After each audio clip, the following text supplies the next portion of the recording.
Alhamdulillahirrabbilalamin.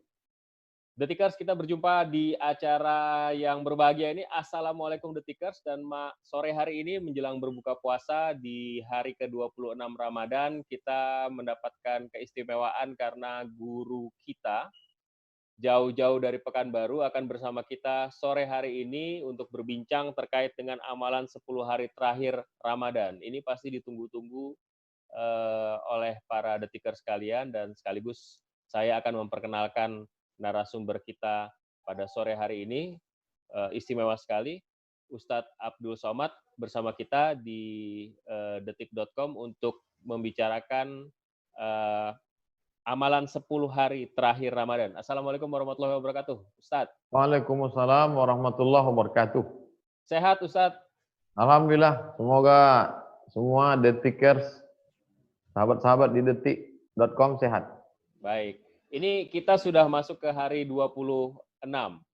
Dan malam hari nanti adalah malam ke-27. Banyak sekali amalan yang harus kita laksanakan karena kan malam-malam ganjil begitu istimewa di Ramadan.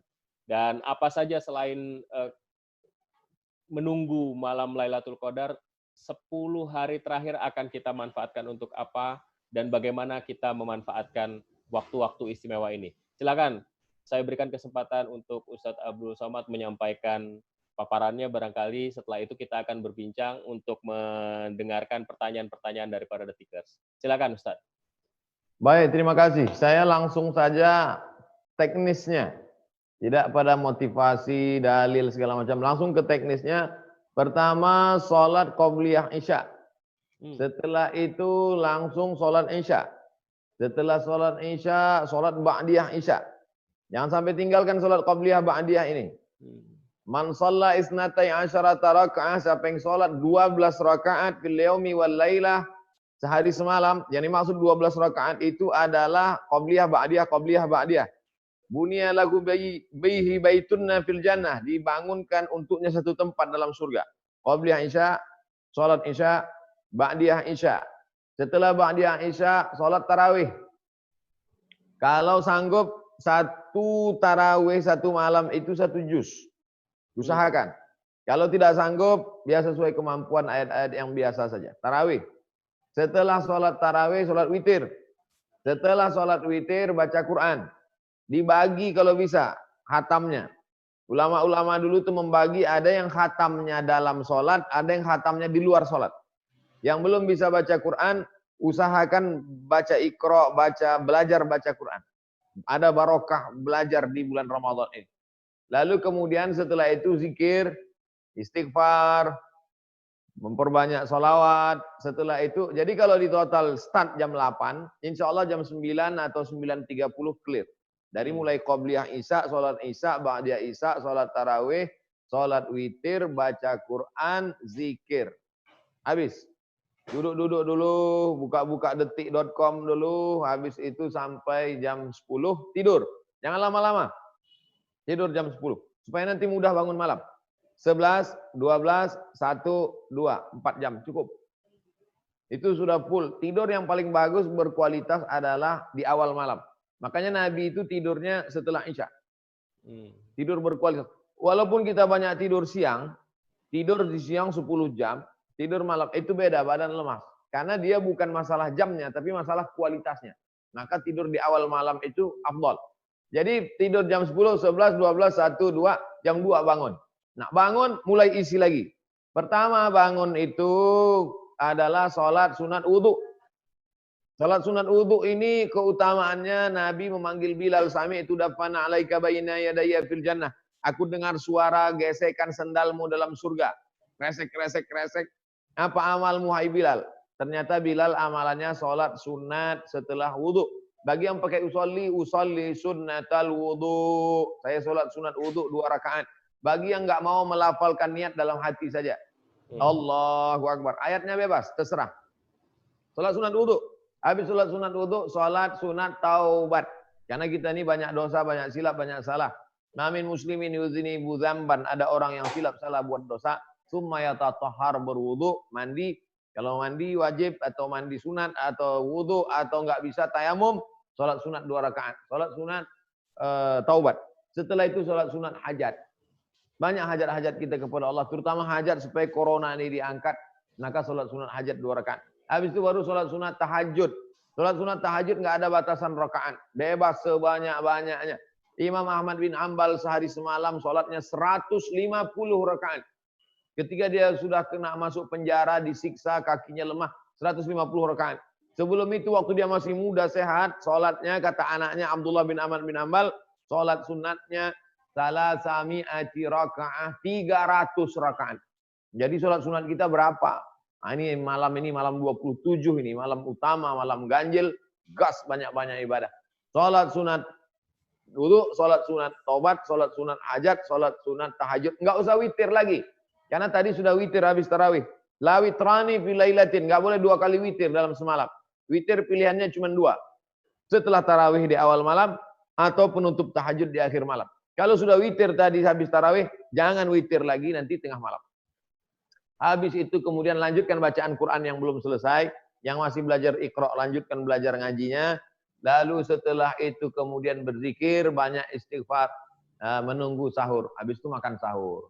Habis makan sahur, menjelang sirine imsak, bagus memperbanyak istighfar. Dalam Quran disebut, A'udzubillahi minasyaitonirrajim wa bil ashari hum yastaghfirun. Pada waktu sahur banyak istighfar. Astaghfirullahaladzim alladzi la ilaha illa huwal hayyul qayyum wa atubu ilaih. 100 kali bagus, 1000 kali mantap. Ja'alallah, apa balasannya? Memangnya kalau saya istighfar saya dapat apa?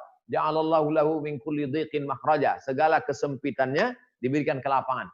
Wa min kulli hammin faraja. Segala kesulitannya diberikan solusi. Wa razaqahu min haitsu la yahtasib. Diberi rezeki dari yang tidak disangka-sangka. Lalu kemudian Allah berjanji, wa ma kana Allahu liyu'adzibahum wa anta fihim wa ma kana Allahu mu'adzibahum wa hum yastaghfirun. Allah tidak akan mengazab kamu kalau kamu banyak beristighfar. Lalu kemudian melanjutkan banyak-banyak salawat. Allahumma sholli ala sayyidina Muhammad wa ala ali sayyidina Muhammad. Man shalla alayya salatan, siapa yang berselawat 1 kali, sallallahu alaihi biha asyra, Allah balas 10 kebaikan. Wa hutan anhu asyra sayyi'at, ditutupi 10 dosa kesalahan. Wa rufi'an lahu asyra darajat, dinaikkan 10 derajat tingkatan kemuliaan. Sampailah sirine imsak, azan subuh, jangan lupa qabliyah subuh. Raka'atul fajri khairum minad dunya wa ma fiha. Qabliyah subuh lebih baik daripada dunia dan seisinya. Qabliyah subuh 2 rakaat.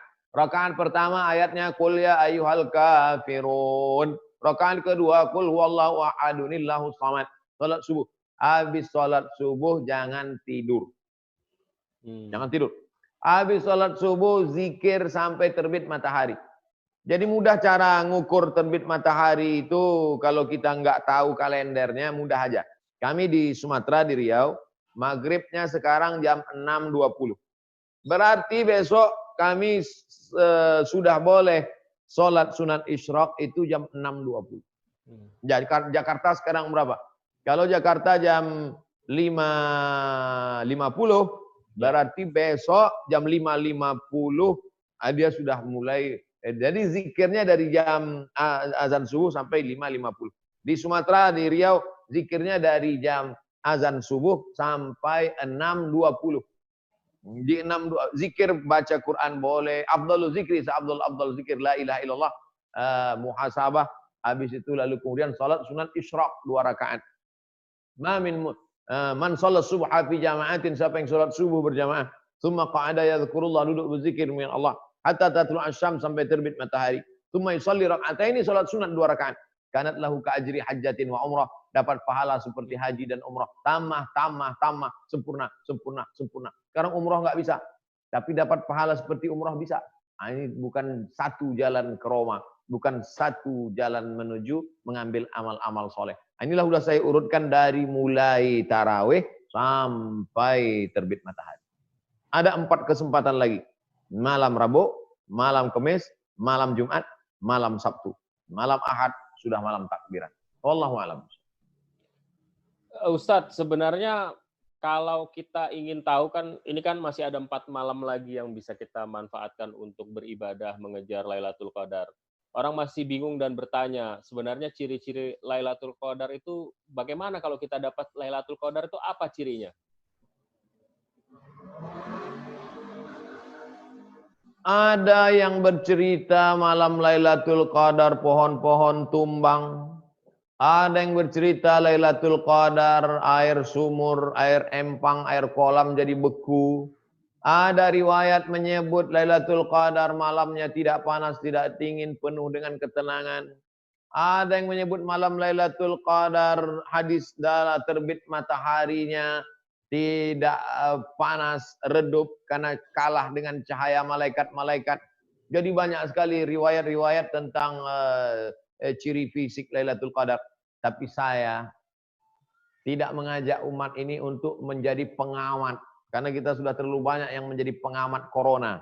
Jadi kita lebih pada pahami bahwa ini adalah door prize. Ini adalah surprise.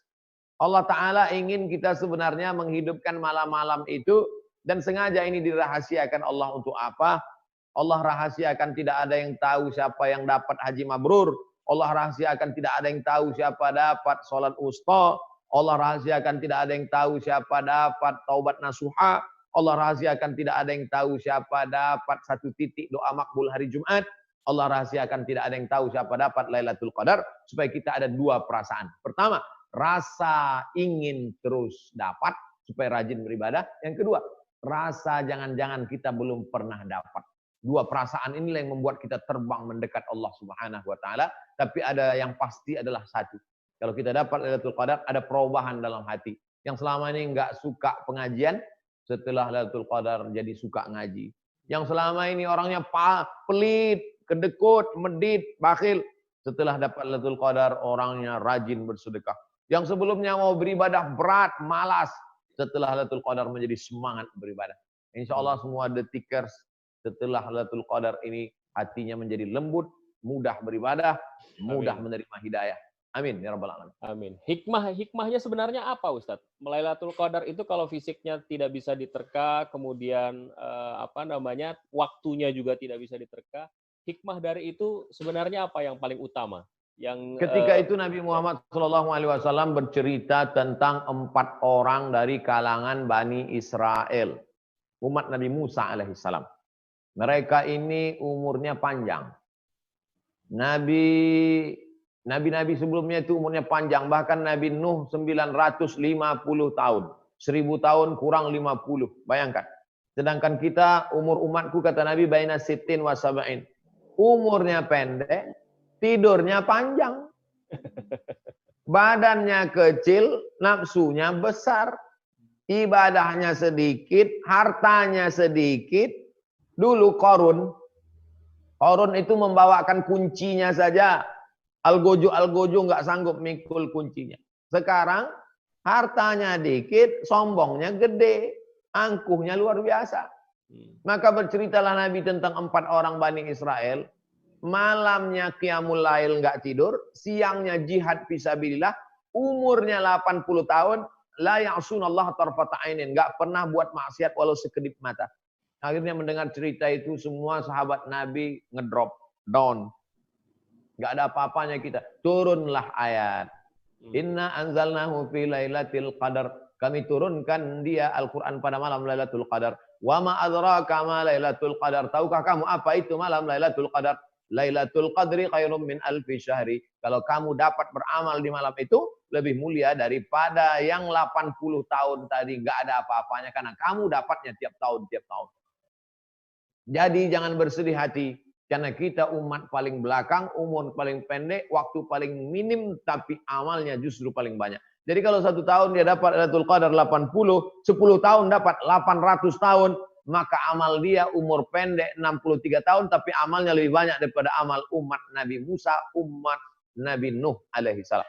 Ini adalah salah satu kelebihan umat Muhammad sallallahu alaihi wasallam. Tapi di balik itu semua, yang dapat kita pahami adalah ini bulan motivasi mendidik supaya kita bangun malam terus. Bangun malam ini susah. Tapi kalau sudah dididik, Allah bisa karena biasa. Dibiasakan bangun malam, dibiasakan bangun malam. Orang pasti bangun malam.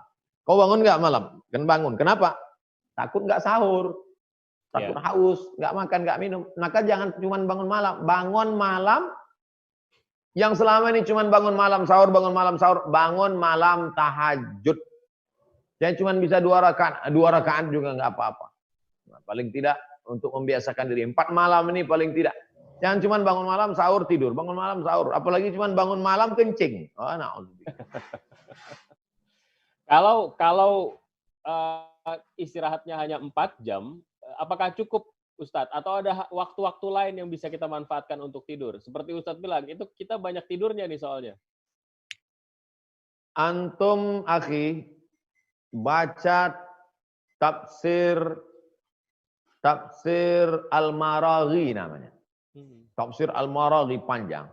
Itu penulisnya ketika menulis tafsir Al-Maraghi itu, dia cerita, saya ketika menulis tafsir Al-Maraghi ini selama 10 tahun, tidur saya cuma 4 jam.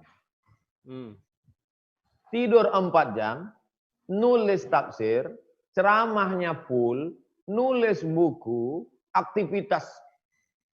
Jadi kita terlalu terpaku dengan tidur nih. Saya mesti tidur. Kalau enggak tidur, etos kerja kurang. Akhirnya tidur. Malah yang dihafal hadis tidur. Kok kenapa tidur aja? Tidurnya orang ibadah. Tidurnya orang puasa adalah ibadah. Imam Nawawi itu tidurnya, Imam Nawawi kitab fikihnya besar-besar. Raudhatul Talibin wa Umdatul Muftin, Al-Majmu' Syarah Muhadzab, semeter semua. Panjang-panjang. Imam Nawawi itu nulis, ketika nulis tertidur. Habis itu bangun lagi. Lanjut. Jadi oleh sebab itu tidur ini betul bagus. Tapi terlalu banyak tidur. Oleh sebab itu Nabi itu tidurnya dikit, makannya dikit. Tidur yang paling berkualitas habis Isya, lalu kemudian ada namanya qailulah. Qailulah itu sesaat sebelum zuhur atau setelah zuhur. Sebelum zuhur, qailulah dulu atau setelah zuhur. Jangan tidur pagi. Beberapa dokter sahabat saya ngasih tahu efek tidur pagi habis subuh itu bisa stroke ringan menurut medis. Oleh sebab itu maka biarkan dulu terbit matahari, habis itu baru istirahat. Tidur ringan sebelum atau sesudah zuhur itu berapa lama tidur ringan itu? 2 jam, 3 jam? 1 jam. 1 jam. Oke. Ya, itu full. Qailulah namanya. Baik. Ustadz, ini kita sekarang beralih ke Detikers. Sudah banyak Detikers yang menyampaikan pertanyaan-pertanyaannya. Yang pertama, Farah M. Tajudin. Banyak berita di sosmed tentang prediksi Lailatul Qadar. Salah satunya ditulis dalam kitab In'atut Tolibin yang mengatakan jika awal Ramadan hari Jumat, maka Lailatul Qadar jatuh pada malam 27. Benar nggak Ustaz? Pendapat ulama tentang kapan malam Lailatul Qadar itu kalau dikumpulkan beratus-ratus. Semuanya prediksi. Dan ulama itu berijtihad mereka melalui ilmu dan ilham. Ada yang bersifat empiris, ada yang bersifat intuisi.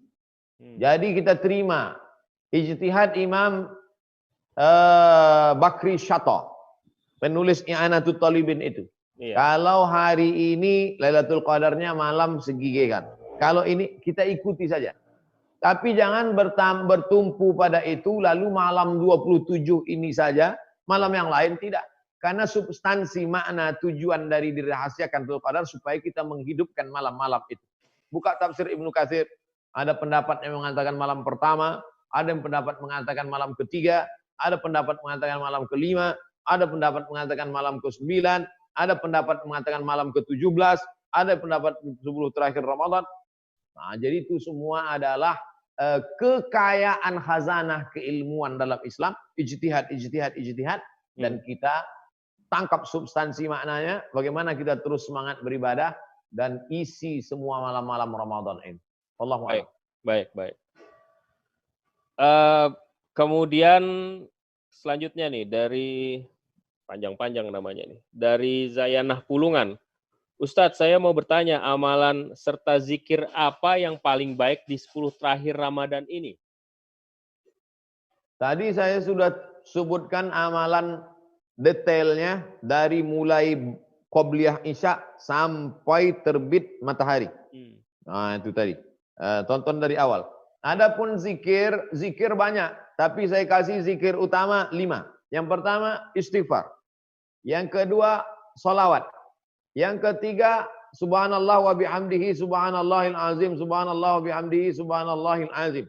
Yang keempat afdhalul zikri la ilaha illallah. Seabdal zikir adalah la ilaha illallah.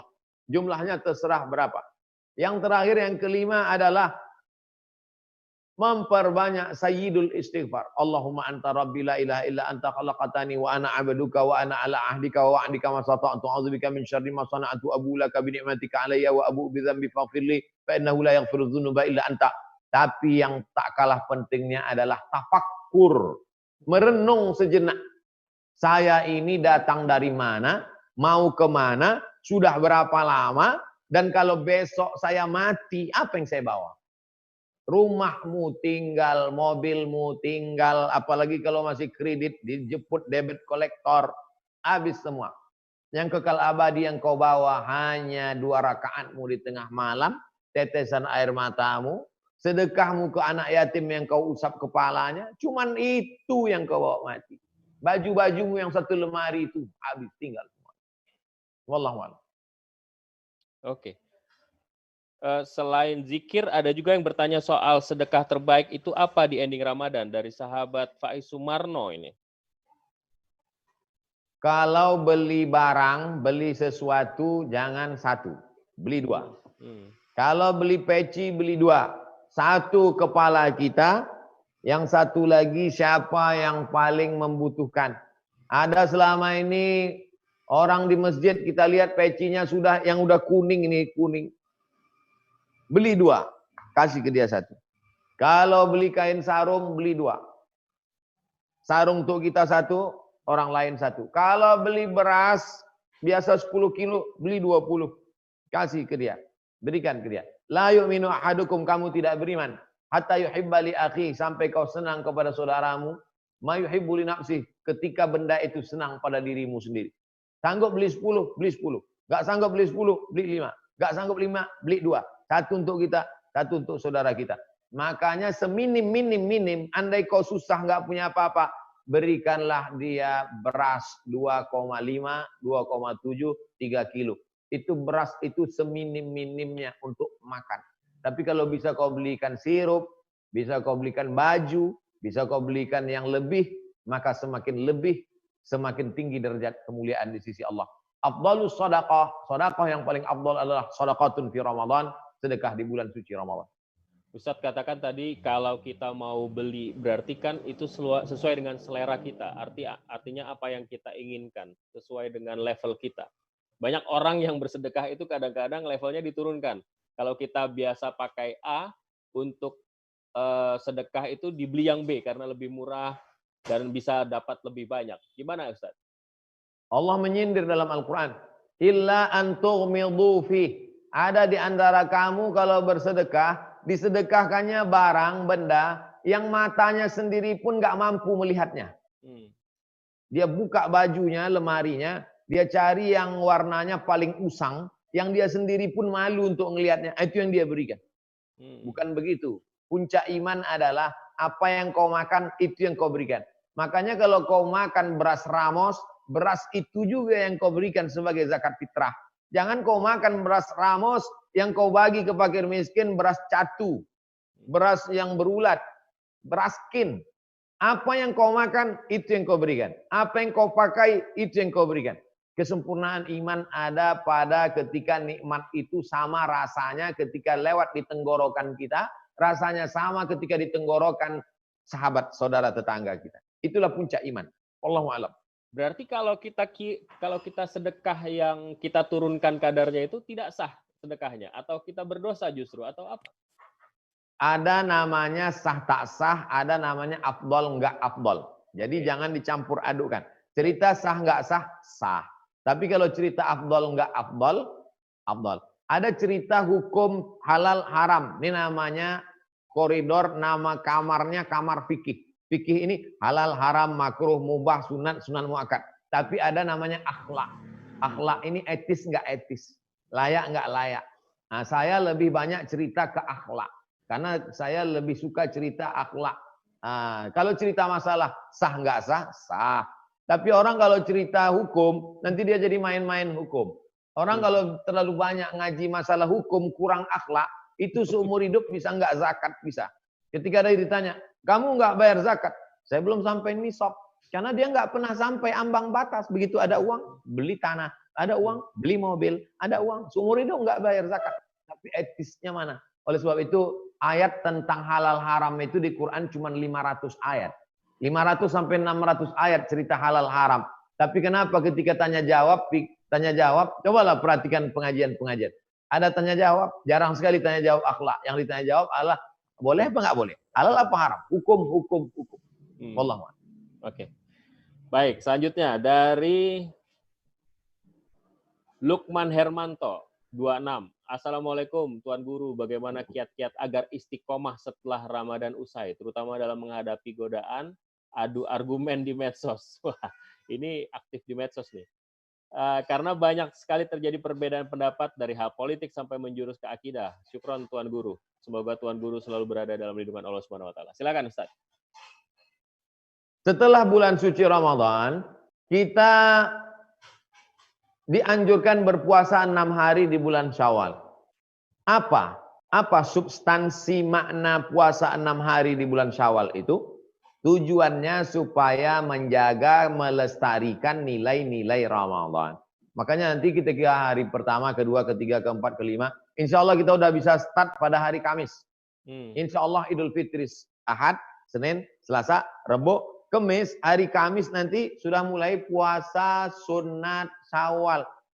Hari Senin mungkin kue masih banyak, opor masih segar, ketupat masih oke, nggak bisa Senin, Selasa, Rabu, Kamis. Sudah. Jadi nilai-nilai Ramadan. Karena banyak orang keluar Ramadan ini seperti kuda lepas kandang. Bawaannya melompat saja. Oleh sebab itu mesti dikawal dulu. Itulah manfaat dari puasa 6. Man shoma Ramadan. Siapa yang puasa Ramadan? Summa atsba'ahu sittan min Syawal. Diiringi 6 hari di bulan Syawal. Karena kasyamid dahri sama seperti puasa setahun. Jadi pertama ikuti sunnah Rasulullah. Yang kedua, sering-sering lihat orang sakit. Coba usahakan nanti lihat orang sakit. Di situ kita akan tahu betapa nikmat yang kita terima ini besar.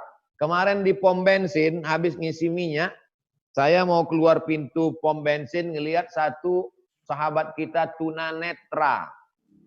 Megang kerupuk 10 bungkus. Saya turun, saya tanya, Bapak tinggal di mana?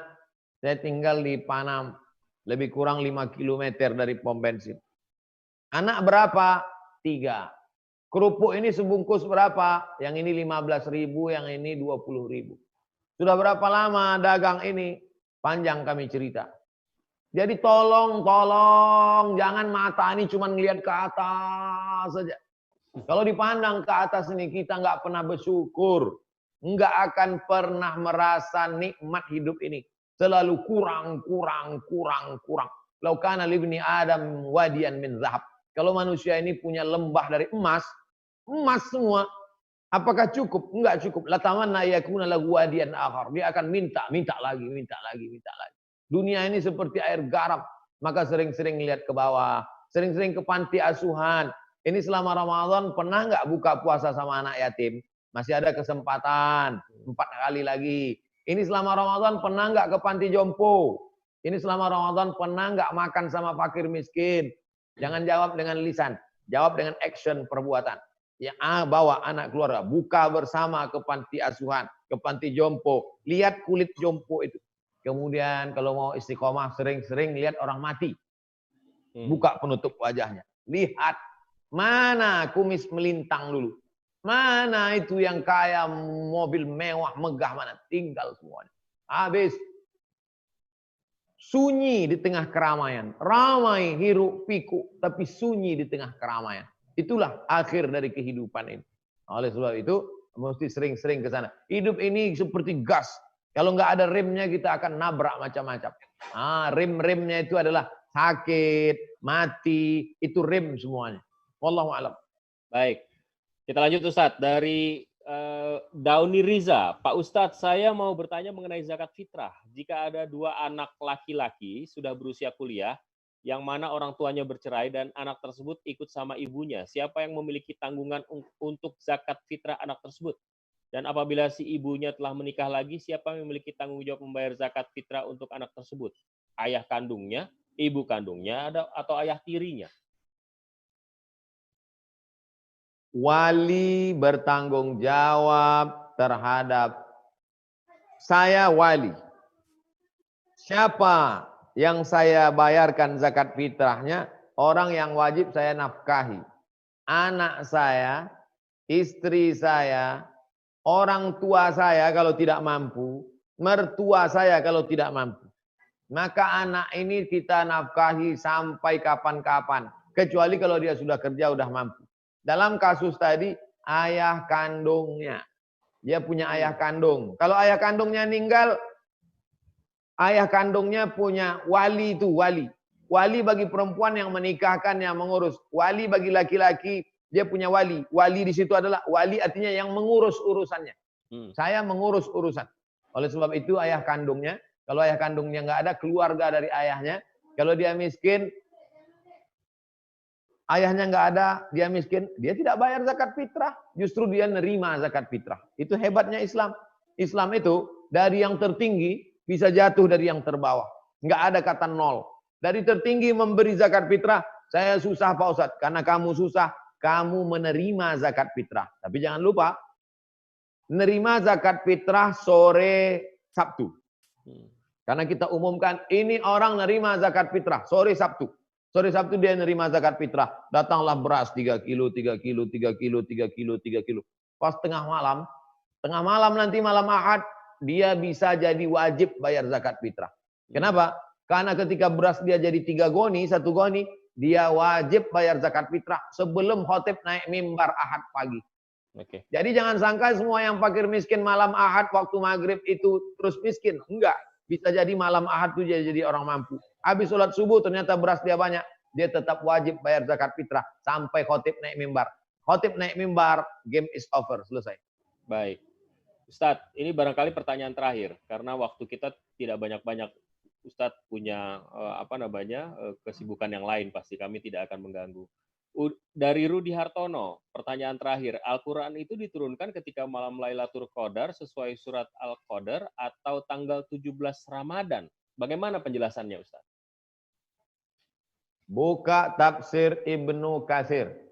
Sudah diterjemah bahasa Indonesia. Namanya tafsir Ibnu Katsir. Toko buku terdekat. Buka surat Al-Qadar, juz 30. Inna anzalnahu fi lailatul qadar. Di situ dijelaskan kapan turunnya Al-Quran. Ada pendapat mengatakan malam pertama Ramadan. Ada pendapat mengatakan malam ketiga Ramadan. Ada pendapat mengatakan malam sekian Ramadan. Ada pendapat mengatakan malam 17 Ramadan. Itulah yang dipakai oleh orang Indonesia. Apa dalilnya yang mengatakan malam 17 Ramadan? Yaumal furqani yaumal taqal jam'an. Ketika bertemu dua pasukan besar bertemu itu pada tanggal 17 Ramadan, hari Jumat tahun kedua Hijrah, disebut dengan Perang Badar Al-Kubra. Itulah dalil yang mengatakan 17. Republik Indonesia mengambil pendapat ini karena ini pendapat Imam Syafi'i. Orang Indonesia ngaku mazhab Syafi'i, dia ambil pendapat ini. Maka diadakanlah malam nuzul Qur'annya di Istiqlal malam 17 Ramadan. Dulu begitu. Lalu kemudian pendapat di Mesir ngambil pendapat yang 27 Ramadan. Presiden Husni Mubarak memberikan Nobel Lailatul Qadar. Penyerahan hadiah kepada juara musabaqah Lailatul Qadar. Malam 27. Kenapa? Karena Mesir pilih pendapat yang menyebutkan malam 27. Lalu sebetulnya malam keberapa turunnya itu? Disitulah letak ikhtilafnya. Kalau seandainya dapat dipastikan turunnya kapan, maka dapatlah dipastikan malam Lailatul Qadar. Wallahu a'lam. Baik. Baik Ustadz, terima kasih atas waktu dan kesempatannya. Barangkali sebelum kita tuntaskan acara ini ada pesan terakhir yang ingin disampaikan. Pesan terakhir di akhir Ramadan. Mudah-mudahan bukan pesan terakhir karena mau mati meninggal dunia. Iya, iya, iya. Anggaplah ini Ramadan terakhir dan setelah ini kau tidak jumpa lagi dengan Ramadan. Coba bayangkan ini Ramadan terakhirmu. Kau akan digantung, akan ditembak mati, sudah divonis COVID-19 nggak ada kesembuhan, sudah dianggap kena virus HIV/AIDS. Ini Ramadan terakhirmu, setelah ini kau akan mati. Coba posisikan diri. Maka 4 malam ini mungkin kita nggak akan tidur-tidur. Malam Rabu, malam Kamis, malam Jumat, malam Sabtu. Kalau setelah ini kita hidup lagi, hadiah dari Allah. Andai nggak hidup lagi, bekal sudah siap, ready, siap mati menghadap Allah Subhanahu wa taala. Sekali lagi, anggap ini Ramadan terakhir. Jangan lupa doakan bangsa kita, doakan semuanya, kita tetap menjadi negeri yang aman, damai, baldatun thayyibatun wa rabbun ghafur.